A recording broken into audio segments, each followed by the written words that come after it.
रमजान के रोजे छोड़कर रसूल का दामन पकड़ने की बात करोगे तो वो हमें कामयाब नहीं करेगा। जब हम हज बैतुल्लाह छोड़कर ख्वाजा का दामन पकड़ने की बात करेंगे तो तब हम कामयाब नहीं हो जाएंगे। क्यों कि अजीम फर्ज, नमाज एक अजीम फर्ज है जिसको तर्क करना बहुत बड़ा गुनाह है, जिसको तर्क करना बहुत बड़ा गुनाह है। जहन्नम का एक ऐसा कुआं उस शख्स के लिए तैयार किया है कि जो एक नमाज तर्क करे, अगर उसके ऊपर से एक पत्थर डाल दिया जाए 70,000 बरस लग जाएंगे उस पत्थर को उसकी तह तक पहुंचने के लिए। उसकी तह तक पहुंचने के लिए 70,000 साल लग जाएंगे उस पत्थर को पहुंचने के लिए। अगर किसी एक शख्स ने जानबूझकर नमाज तर्क कर दी तो खुदा की कसम उस कुएं का लायक वो भी होगा, उस कुएं का हकदार वो शख्स भी होगा।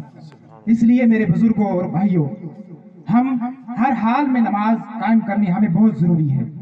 अकीमुस्सलात व आतुज़ ज़कात वरकऊ मअर राकिईन, रब फरमा रहा है कि नमाज कायम करो, ज़कात अदा करो और रुकू करने वालों के साथ साथ रुकू करो।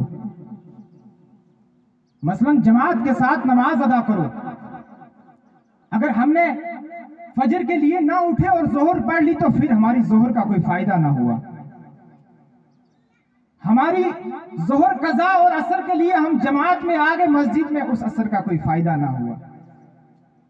फरमाते हैं कि एक गंदी नाली में एक जानवर चीकड़ में डूबा हुआ उससे निकला और एक साफ शफाफ पानी में उसने डुबकी लगाई। डुबकी लगाने के बाद वो एक बार निकला तो थोड़ा पाक हुआ, मतलब ज्यादा ना हुआ, थोड़ी मैल उसके जिस्म से हट गई। फिर जब दूसरी बार छलांग लगाई गया, जब तीसरी बार छलांग लगाई फिर उसका जिस्म और साफ हो गया। जब चौथी बार लगाई फिर थोड़ा बहुत उस पर गंद और गुबार रह गया। जब पांचवी बार उसने छलांग लगाई तो वो पूरा पाक और साफ होकर निकल गया। फरमाते हैं ये उसकी मिसाल है। जनाब हफीज साहब ऊपर तशरीफ ले आए, आप आइए आइए ऊपर, आप भी आइए, हज़रत आप भी आइए।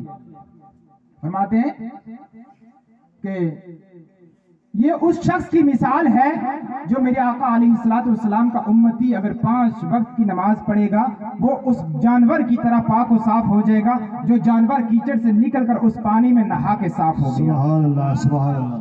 जो उस कीचड़ से निकलकर, उस गंद और गुबार से निकलकर पानी में नहाया और पाक और साफ हो गया। अब ये उस इंसान की मिसाल है जिसने फजर पढ़ी तो उसके गुनाह माफ, जिसने जोहर पढ़ी तो उसके और गुनाह माफ, जिसने असर